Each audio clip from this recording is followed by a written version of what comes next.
19h30, 21h, le Forum du Move avec Éric Lange. Le standard 01 45 24 20 20, le forum @radiofrance.com, où que vous soyez dans le monde, cette émission est pour vous. Christelle et Vincent en Argentine. Alors je sais pas si la liaison est très bonne, Christelle. Oui, Eric, c'est Christelle. Oui, ça va. Oh, on va pouvoir parler une petite minute quand même. Vous êtes où là? On est en Argentine, à Buenos Aires. Alors, comment ça s'est passé? La dernière fois, vous étiez en Namibie. Tu m'as dit, il faut qu'on aille en Argentine. Quel parcours vous avez fait pour arriver là-bas? Donc, on a pris l'avion, Windhoek, Johannesburg, Le Caire, Paris, Londres, Buenos Aires. En combien de temps? En 2 jours. Avec les enfants. Et oui, il faut rappeler que vous êtes avec vos enfants. Avec les enfants. Alors, en plus, à Paris, en fait, on arrivait à Roissy et on est reparti après d'Orly. Bah oui, sinon c'est pas drôle. Bah, c'est beaucoup moins drôle, donc comme ça... Ah, mais il y a du monde, dis donc. Ouais. Donc voilà, on a goûté pendant 1 heure aux embouteillages parisiens. Il y a la famille qui était venue nous faire un petit coucou, c'était assez sympa. Ils nous ont déposé des nouvelles affaires.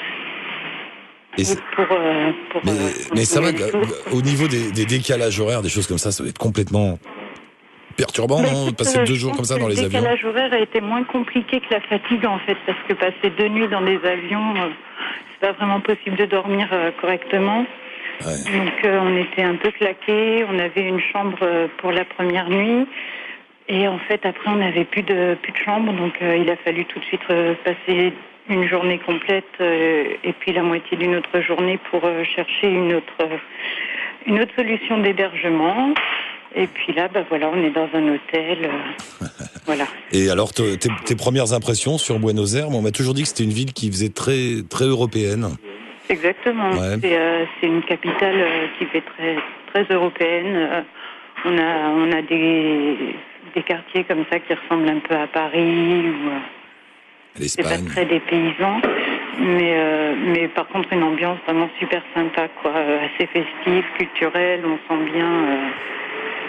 bien, voilà, le goût pour la danse, la musique, la peinture, enfin les arts en général.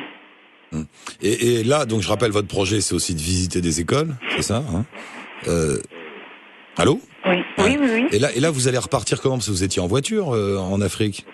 En Afrique, en Namibie, on est en voiture. Après, c'est les transports en commun, les transports locaux. Donc là, nous, on va remonter. On va encore faire un peu de tourisme parce que la prochaine école, elle est au mois de septembre. Et donc, on va remonter sur les chutes d'Iguassou. On va faire la Bolivie et on redescendra dans le désert d'Atacama. C'est notre prochaine école qui se trouve à 4000 mètres d'altitude dans un tout petit village. Ça va être assez exceptionnel, je pense. Ah là là. Bon, Christelle, ravi de voir, vous êtes bien arrivée au bout du périple, enfin de ce petit périple de 2 jours. Et vous nous rappelez là avant la fin juillet pour nous raconter comment ça se passe. Votre découverte. On se rappelle, vous avez changé de continent, c'est marrant. Ça. Vous êtes passé de l'autre côté, vous êtes en face en fait. Oui, voilà, on est complètement. En fait, on est en face. Si tu regardes. Johannesburg et Buenos Aires sur la carte, en fait, c'est vraiment au même niveau sur le globe. Mais nous, on a trouvé que c'était quand même vachement plus sympa de remonter tout en haut, pour descendre. Non, c'est une question de billets d'avion et parce qu'en fait, l'Afrique n'est pas inclue dans les billets tour du monde. Et nous, on tenait vraiment à faire l'Afrique, donc. Bien sûr. Bon, Christelle, merci pour le petit coup de fil et puis on vous embrasse et à très bientôt. À très bientôt. À très bientôt à l'antenne, embrasse la famille. On met un lien sur votre blog, bien sûr. Salut Christelle.